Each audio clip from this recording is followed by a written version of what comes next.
Sempre que um consumidor realiza uma compra na sua loja virtual, o cadastro dele fica devidamente registrado no ambiente administrativo da plataforma.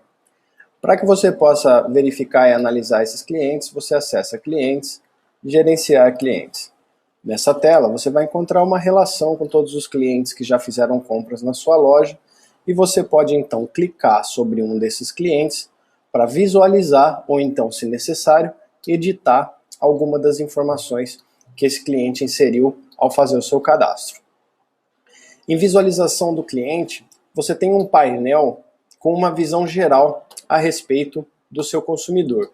As informações pessoais, estatísticas de vendas, pedidos recentes, carrinhos de compra em aberto do cliente e itens que ele pode eventualmente ter colocado numa lista de desejos. Essas informações aqui não são editáveis, elas são apenas demonstrativas. Caso você queira editar alguma das informações do consumidor, você segue para as próximas guias. Em informações, você tem os dados do cliente. Associar ao site significa que o seu consumidor está associado à sua loja virtual, mais especificamente ao front-end, ou seja, a parte visível da sua loja virtual, onde ele realiza a compra. Em criado de, mostra onde essa conta de cliente foi criada. Quando você visualizar de Full Store View nesse campo, significa que esse cliente teve o seu cadastro criado a partir da visão padrão da sua loja. Ou seja, não foi um cliente que você criou pelo administrador, é um cliente que fez devidamente um cadastro. Em grupo, você pode estabelecer um determinado agrupamento para esse consumidor.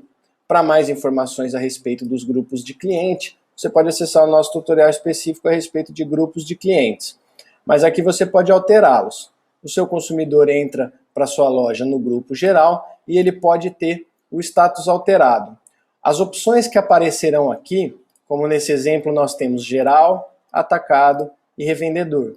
As opções disponíveis aqui para você agrupar esse cliente vão ser as opções que você criou nos grupos de cliente. Portanto, reforçando, se você precisa compreender um pouco mais sobre esses grupos de clientes e suas aplicações, visite o tutorial a respeito dos grupos de cliente. Embaixo você tem a opção para deixar automatizada ou não a especificação do grupo de cliente a partir do número do CPF digitado. Ou seja, se o seu cliente digita um CNPJ ao invés de um CPF, você pode querer que ele seja automaticamente mudado para um revendedor e assim por diante. As demais informações que se seguem são informações de identificação. Em prefixo, é uma informação não muito utilizada nas lojas virtuais nacionais, é algo utilizado mais nas lojas virtuais americanas, mas se trata nada menos do que os pronomes de tratamento, como senhor, doutor e etc. Então, caso você queira que esse cliente, ao visualizar o seu próprio login na loja, seja recebido por um pronome de tratamento, como senhor, doutor ou etc., você pode colocar aqui o prefixo. O nome é o primeiro nome do cliente. Em nome do meio barra inicial, você pode colocar o nome do meio ou apenas a inicial do cliente. Como, por exemplo, usando o meu nome como exemplo, Pedro L. Kisaki. Você colocaria aqui a inicial, L, caso você queira identificar esse consumidor dessa forma. Em sobrenome, naturalmente, o sobrenome do cliente. Em sufixo, você pode acrescentar aqui um título ao seu consumidor. Como, por exemplo, PhD. Os títulos não são muito utilizados também no Brasil, assim como os prefixos na identificação do consumidor. Mas, se você desejar, você pode utilizar o sufixo para atribuir um título ao seu consumidor. O e-mail é o e-mail utilizado no cadastro. Esse e-mail aqui, o endereço apontado pelo consumidor aqui, vai ser usado em todas as comunicações da loja com ele, desde os e-mails de compra até os e-mails de newsletter e etc. Na data de nascimento, o cliente informa a data em que ele nasceu, em CPF, o número do seu CPF, e em gênero, masculino ou feminino, o cliente escolhe na hora do cadastro. Na administração de senha, você pode gerar uma nova senha para o seu consumidor. Se você colocar aqui uma nova senha, esse seu consumidor só vai passar a acessar a conta dele na sua loja através dessa nova senha. Para que você possa mudar a senha do seu consumidor, você vai precisar redigitar aqui a senha atual do administrador da plataforma. Você pode também optar por enviar uma senha automática. Ao fazer isso e salvar o cliente, o sistema vai disparar para esse e-mail apontado aqui uma senha gerada de maneira automática.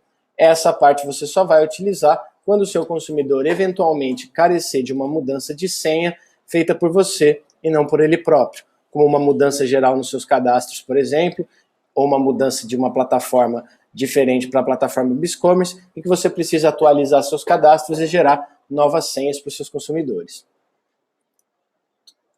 Em endereços, você vai ter os endereços que o seu cliente adicionou para cobrança e para entrega. Quando o seu cliente faz o cadastro, ele tem a opção de, ao cadastrar o endereço dele, marcar a opção se o endereço que ele cadastrou para cobrança é o mesmo endereço de entrega. Caso o seu consumidor faça isso, você vai reparar que no endereço dele estão selecionadas as duas opções, endereço padrão de cobrança e endereço padrão de envio. Ou seja, esse consumidor determinou que a Avenida das Esmeraldas 2669 é o endereço para onde devem ser enviadas as cobranças e também o envio dos produtos. Caso você queira adicionar um novo endereço, basta clicar no botão adicionar novo endereço e você pode então preencher as informações em cada um dos campos. Depois que você adiciona um novo endereço, você pode mudar o padrão de envio ou o padrão de cobrança e estabelecer esse novo endereço como um endereço padrão de envio, por exemplo. Vamos supor que numa situação hipotética, o seu consumidor entra em contato com você e diz que errou o preenchimento do endereço e gostaria que apenas as cobranças fossem enviadas para o endereço A e o produto seja enviado para um endereço B. Então você tem a oportunidade de adicionar um novo endereço e transformar esse novo endereço no endereço padrão de envio ou no endereço padrão de cobrança.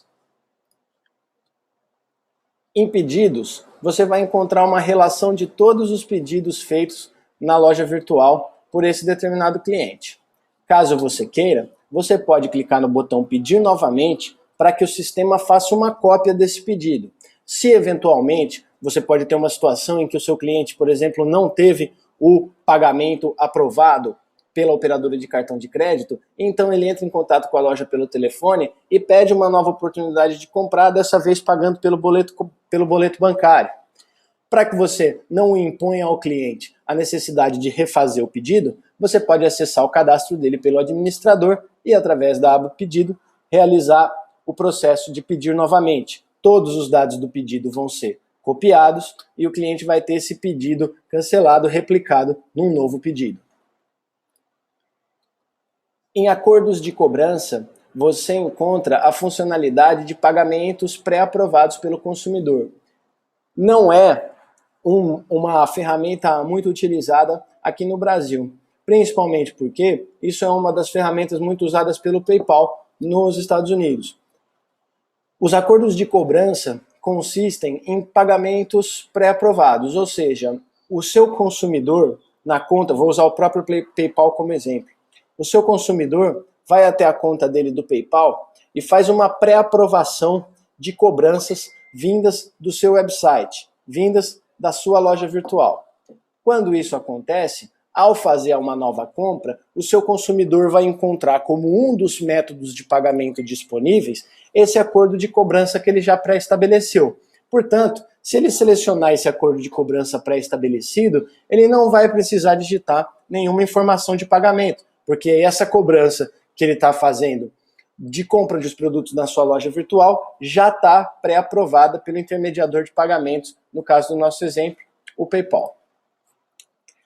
Nos perfis recorrentes, você vai ter todos os perfis recorrentes dos quais esse consumidor faz parte. A gente já abordou os perfis recorrentes no cadastro de produto, então você pode considerar o tutorial de cadastro de produto para aprender um pouco mais sobre os perfis recorrentes, que nada mais são do que a venda de assinaturas ou serviços cuja cobrança é mensal.